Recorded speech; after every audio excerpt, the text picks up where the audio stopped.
Tuhan Yesus memberi perintah kepada saya, Pak Haji, kembalikan kuasa perjamuan kudus dan minyak urapan.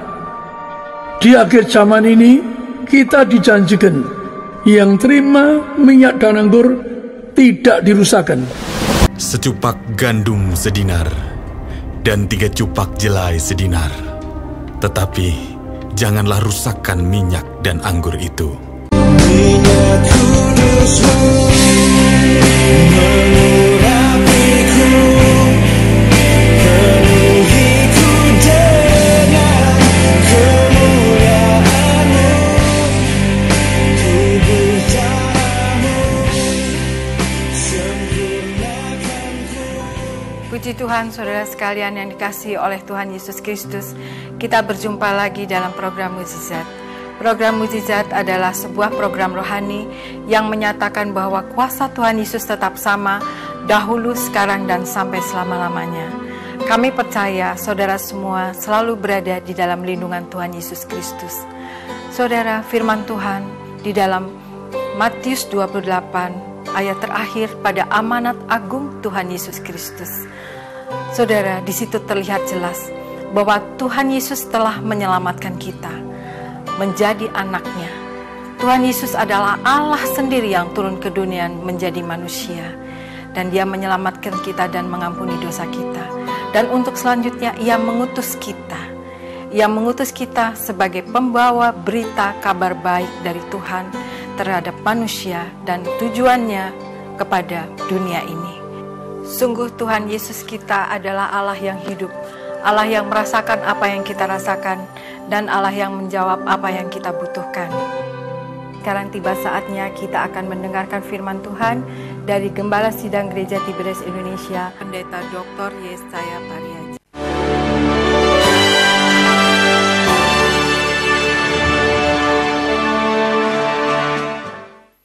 Di Matius pasal 11, yaitu ayat 28-30, Tuhan gambarkan apa? Kalau Anda beban berat, cari Yesus. Tuhan katakan apa? Kamu bebas dari beban berat, tidak akan letih lesu, maksudnya tidak sakit-sakitan, tidak kekal. Maka iman itu, Tuhan katakan apa? Marilah kepadaku yang sakit, yang beban berat, yang letih lesu, maka Tuhan katakan akan berikan, termasuk Anda disembuhkan. Saya pun yaitu sebenarnya nggak membaca kitab, tapi waktu saya dipuris mati dokter, juga apa, beban berat saya bisa dengar baca Injil, saya tidak mau. Soalnya tahu istri saya pun kalau nggak lumpuh 3 tahun setengah, dia nggak mau ke gereja, dia sembunyi bekerja karena sampai 3 tahun lebih dia lumpuh di kursi roda, sering jatuh lagi, kalau tidak kemana-mana bapak kursi roda bawa oksigen, itu namanya beban berat.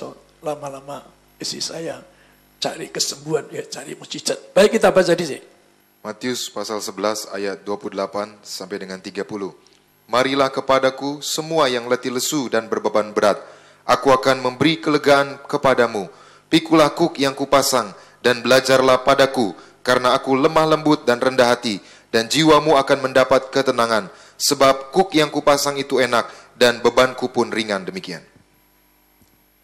Jadi kalau kita ada beban berat, sakit misalkan, maka Tuhan ngajar saya waktu dipunis mati, operasi otak, dengar suara Tuhan mengatakan baca Injil Kerajaan Surga. Saya dulu tidak mau, maka saya bersama ibu mengalami kelumpuhan. Kalau tidak lumpuh, saya nggak baca Alkitab. Istri saya tidak lumpuh, nggak cari mujizat. Jadi kalau orang lumpuh itu, katakanlah kalau lebih 3 tahun itu bukan dicoba lagi, ya dicoba. Maka cari mujizat, maka akhirnya istri saya juga disembuhkan, cari mujizat, maka ya saya pun akhirnya setelah lumpuh saya juga katakanlah ya cuma baca kok, cuma baca saja, mosok nggak mau tuh, mau saya. Maka Alkitab dicontoh misalkan Naaman, seorang panglima Syria, maka dia sakit kusta, sakit kusta. Naaman ini seorang panglima Syria, sering jajah Israel juga. Maka waktu jajah Israel, maka dia punya katakanlah pegawai, orang dari dari tanah berjanjat. Maka dia berkata, anak ini masih muda, kepada istri Naaman. Kalau yaitu tuan Naaman ke tanah berjanjat, maka dia mengatakan akan sembuh. Akan sembuh tuh. Untuk cari Elisa. Waktu jumpa Elisa, cuma ngomong sama Panglima Naaman atau jenderal, kamu mandi 7 kali, celup 7 kali di Sungai Yordan. Sungai Yordan. Dia marah kenapa? Di negaranya dia bilang banyak sungai yang baik, bersih. Ngapain kalau cuma di sungai sisa sembuh, di negaranya juga banyak sungai yang lebih baik. Maka marahlah Naaman, maka dia pergi. Di perjalanannya pengawalnya mengatakan, yaitu tuan maksudnya Naaman, kan cuma gampang tenggelam 7 kali di Sungai Yordan. Maka Naaman akhirnya yaitu diingatkan bukan saja oleh budaknya di rumahnya, tetapi juga oleh pengawalnya, supaya lakukan ucapan Elisa 7 kali tenggelam. Istilah 7 kali yang banyak orang dipakai, yaitu penuh kuasa dan mujizat. Maka akhirnya diingatkan pengawalnya, yaitu turut saja apa katakan Elisa bahwa bisa tahir orang kusta. Maka akhirnya apa? Naaman ke Sungai Yordan. Sesuai ucapan Elisa, dia nenggelamkan 7 kali. Maka setelah nenggelamkan dirinya 7 kali, akhirnya apa? Dia ditahirkan, tidak sakit kusta. Anda benar-benar betapa kadang-kadang orang pakai istilah 7 kali, yaitu karena bukan saja istilah Naaman bebas dari kusta, dari kutuk beban berat, tetapi juga karena apa? Alkitab berkali katakan angka 7 yang luar biasa. Ibu Ongki dikubur 3 tahun tetap utuh. Jadi perhatikan, Naaman yang beban berat, letih lesu, maka dikatakan oleh Elisa, mandi 7 kali Sungai Yordan. Dan akhirnya apa? Akhirnya bahwa itu tidak sakit kusta. Artinya karena apa? Lepas dari segala kutuk. Maka Alkitab ngajar apa? Termasuk kutuk itu disebutkan, yaitu bahwa ada minyak urapan. Minyak zaitun sucikan termasuk anggur, maka ada anak-anak yang dibangkitkan dengan mati kandungan, artinya beban berat, saya beri 1 pot. Betapa sudah saksi di TV beberapa orang, yaitu yang bayi mati kandungan dengan minyak bisa dibangkitkan, tidak mati, bahkan lahir sempurna. Sekali lagi, minyak urapan bisa kuasa ngacur kutuk karena Yesus pokok anggur. Maka manusia korban martir itu namanya pokok zaitun. Di Wahyu 11 digambarkan apa? Yaitu Musa Elia adalah 2 pokok zaitun, 2 saksi Allah. Artinya apa? Artinya orang berkorban. Maka gambaran minyak itu orang korban. Di persan pertama untuk muliakan Allah. Yang kedua Anda boleh minum, boleh katakanlah Anda bisa muliakan Allah dan manusia, maka setan takut. Ada minyak dikatakan apa? Bahwa diampuni, diselamatkan. Yesus nyatakan mengampuni dosa orang, yaitu waktu menerima minyak. Baik, kita baca di sini. Di Lukas 7, 46 sampai 50. Engkau tidak meminyaki kepalaku dengan minyak, tetapi Dia meminyaki kakiku dengan minyak wangi. Sebab itu aku berkata kepadamu, dosanya yang banyak itu telah diampuni, sebab ia telah banyak berbuat kasih. Tetapi orang yang sedikit diampuni, sedikit juga ia berbuat kasih. Lalu ia berkata kepada perempuan itu, dosamu telah diampuni. Dan mereka yang duduk makan bersama dia berpikir dalam hati mereka, siapakah ia ini sehingga ia dapat mengampuni dosa? Tetapi Yesus berkata kepada perempuan itu, imanmu telah menyelamatkan engkau, pergilah dengan selamat. Demikian. Perhatikan, yaitu Tuhan yang pertama mengatakan pada Simon Farisi, mengapa engkau tidak memberi aku minyak? Jadi kehormatan orang itu ada minyak di kepala. Jadi zaman itu kalau orang dikasih minyak di kepala suatu kehormatan. Jadi perhatikan, Magdalena ini disebut demikian, yaitu pertama Yesus mengatakan pada Simon Farisi, dia banyak berbuat kasih. Jadi dikatakan dia banyak berbuat kasih. Maka Tuhan mengatakan apa? Yang kedua, dosa yang banyak diampuni. Jadi ada minyak, ada sebutan apa? dosamu yang banyak diampuni, pergilah sesuai imanmu, jadi sesuai iman Anda. Tuhan ngajar apa? Sesuai iman Anda. Apa minyak ada kuasa? Tidak. Maka sekali lagi kalau ibu-ibu yang katakanlah kandungannya mati pun iman dia ngejar-ngejar saya tinggal setengah pot di Ibu Susan saya berikan, atau ya banyak yang saya termasuk Ibu Natali, so suaminya orang Amerika, so abahnya selamat. Jadi Tuhan mengatakan apa? Jadilah sesuai imanmu, maka tergantung iman Anda. Tapi saya sampaikan bahkan orang yang bangkrut pun saya kasih minyak, so tabok meja meeting kamu yang ratusan juta dolar tidak akan balik sebenarnya itu. Dan saya nubuatkan akan berhasil dan betul berhasil. Termasuk sekali lagi yang Nyonya Dewi pun puluhan tahun kena sakit kena minyak, langsung disembuhkan.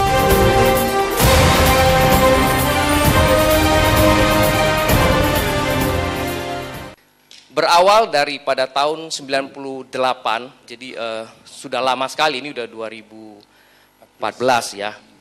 Jadi 98 itu di dada sebelah kiri saya itu suka sakit. Jadi suka sakit, terus berjalan waktu gitu saya merasa kalau sakit terus kan berbahaya begitu. Ini kan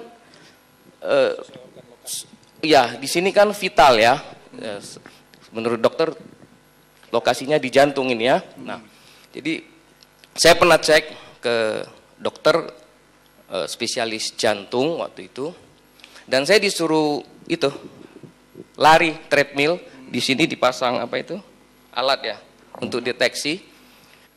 Tiba-tiba saya datang ke gereja Tiberias, Pak. Tahun 2004 itu, 2004 di Dom, di Dom. Pas waktu itu yang perjamuan Pak Gembala ya, Pak Priaji. Saya tahu persis waktu saya datang itu sakit. Saya tahu persis sakit di sini, sakit sekali. Tapi begitu habis perjamuan kudus itu hilang. Saya keluar terus ketemu teman saya yang ngajakin saya bareng gitu.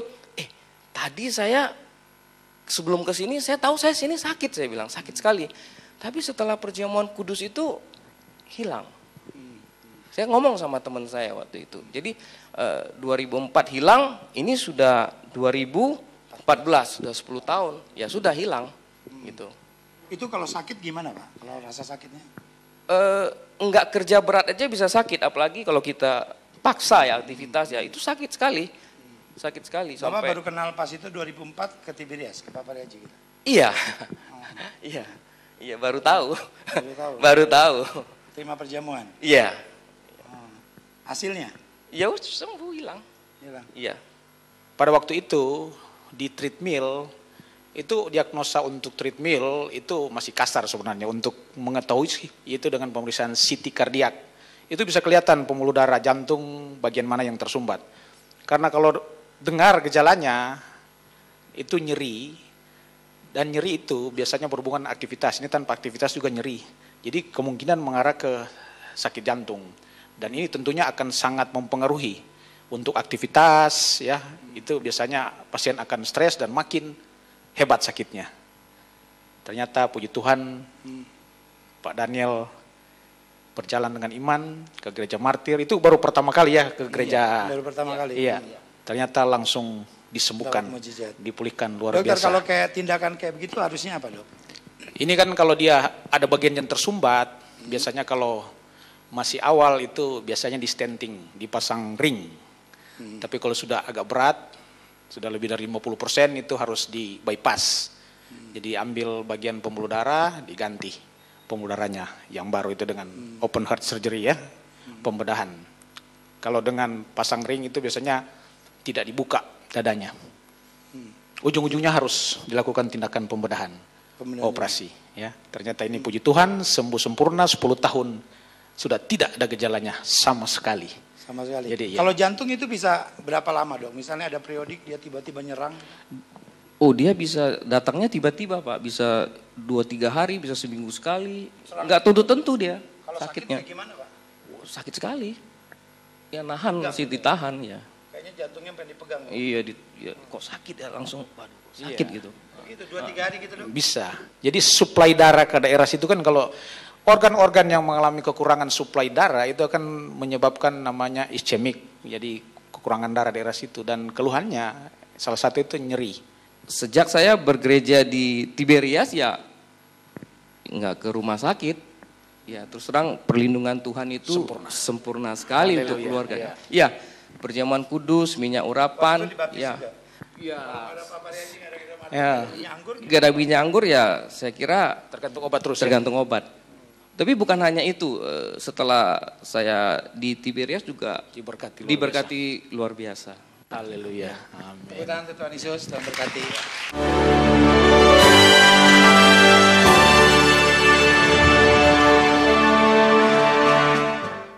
Jadi firman Tuhan berkata, di akhir zaman yang ada minyak urapan, nggak dirusakkan, maksudnya Anda menang atas setan. Jadi Anda tidak dirusakkan di akhir zaman kalau Anda minyak urapan. Termasuk anggur perjamuan suci. Maka Tuhan mengatakan pokok anggur yang ada minyak urapan perjamuan suci dari Yesus, maka Anda tidak dirusakkan. Maksudnya tidak bebas dari kutuk, bahkan Anda menang atas alamut, bahkan Anda menang atas dosa. Baik, kita baca di sini. 1 Korintus 11, 26-30. Sebab setiap kali kamu makan roti ini dan minum cawan ini, kamu memberitakan kematian Tuhan sampai Ia datang. Jadi barang siapa dengan cara yang tidak layak makan roti atau minum cawan Tuhan, ia berdosa terhadap tubuh dan darah Tuhan. Karena itu hendaklah tiap-tiap orang menguji dirinya sendiri, dan baru sesudah itu ia makan roti dan minum dari cawan itu. Karena barang siapa makan dan minum tanpa mengakui tubuh Tuhan, ia mendatangkan hukuman atas dirinya. Sebab itu banyak di antara kamu yang lemah dan sakit, dan tidak sedikit yang meninggal. Demikian. Jadi perhatikan, orang gelambang dikatakan bisa lemah, bisa sakit, bisa mati. Maka kesaksian Dr. Praitnoso waktu saya bilang ke gerejanya, saya adakan perjamuan suci minyak urapan, maka saya berkata kepada pekerjanya, Pak Gunawan, lapor gembalamu, saya datang demi anggur. Saya bilang majelisnya tuh, gembalamu tidak kanker, enggak mati muda. Maka Pak Praitnoso setuju, maka saya datang. KKR yang datang juga menusak, termasuk gereja besar. Maka sudah berkhotbah di Plaza Sintal, Darmala, di Gading. Dia mengatakan apa? Kalau tidak percaya tubuh darahnya, dia mati kanker. Dia bilang teman-temannya mati kanker. Maka dia mengatakan, karena percaya dengan tubuh dari Yesus, dia tidak mati, tidak lemah. Maka perhatikan bahwa perjamuan ini dilakukan sampai akhir zaman. Artinya apa? Agar Anda ke akhir zaman, yaitu hidup kekal, dibangkitkan apa-apa, akan masuk surga. Di mana sebutkan apa? Bahwa dengan darah Yesus, maka Anda tidak sakit, tidak lemah. Jadi oleh darah Yesus, maka banyak orang disembuhkan, termasuk gabungan minyak urapan perjamuan penuh kuasa yang besar. Maka itulah Iblis mengembalikan kuasa minyak urapan, juga perjamuan kudus yang benar, maka Tuhan mengatakan kuasa yang besar di muka bumi, yaitu kalau Anda terima tubuhnya, darahnya. Amin. Mari kita doa. Siapapun yang perhatikan acara ini, agar mereka diberkati. Kami ingin nangis orang sakit agar mereka tidak sakit, tidak miskin, tidak gagal. Berkati mereka sehat sempurna, tidak gagal, tidak sakit, tidak nganggur. Kami berdoa yang kedua, yaitu bagi bangsa kami, agar diberkati bangsa kami yang makmur, yang damai, yang sukacita, agar bangsa kami tetap berpegang pada yaitu Pancasilais, nasionalis, agar hidup yang damai sukacita. Kami berdoa sesuai firman-Mu Tuhan di Esra 6:10, bahwa doakan kaisarmu, pemimpinmu, bahkan keluarganya. Maka kami doa para pemimpin bangsa kami, beri kuasa untuk memimpin bangsa kami. Demikian juga Tuhan kami berdoa agar siapapun yang menyaksikan acara ini diberkati Tuhan. Kami doa agar mereka tidak sakit, tidak miskin, tidak bangkrut. Kami doa agar mereka juga jauhkan dari setan kuasa gelap. Dan kami doa mereka selamat surga. Dan kami doa agar mereka bersama keluarganya akan masuk surga. Kami doa dalam nama Tuhan Yesus. Amin.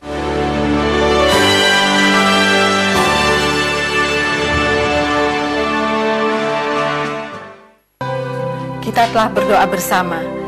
Imani saudara sekalian, doa saudara sudah dijawab oleh Tuhan Yesus Kristus. Anda yang sakit sudah sembuh dalam nama Tuhan Yesus. Anda yang dalam kuasa kegelapan sudah dilepaskan di dalam nama Tuhan Yesus. Anda yang dalam masalah sudah dibebaskan di dalam nama Tuhan Yesus. Di layar TV saudara tertera nomor telepon yang dapat Anda hubungi. Sehari dalam 24 jam Anda dapat dilayani. Saudara, marilah kita hidup di dalam kekudusan Allah dan hidup sebagai pelaku daripada firman Tuhan. Sekian program Mukjizat ini, sampai jumpa pada program Mukjizat berikutnya. Tuhan Yesus memberkati.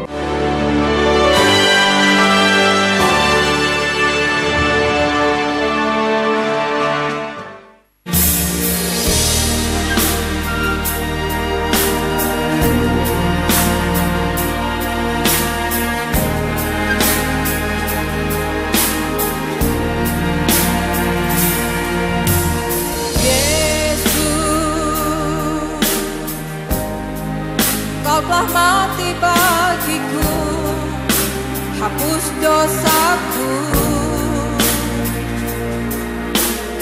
Yesus, Kau telah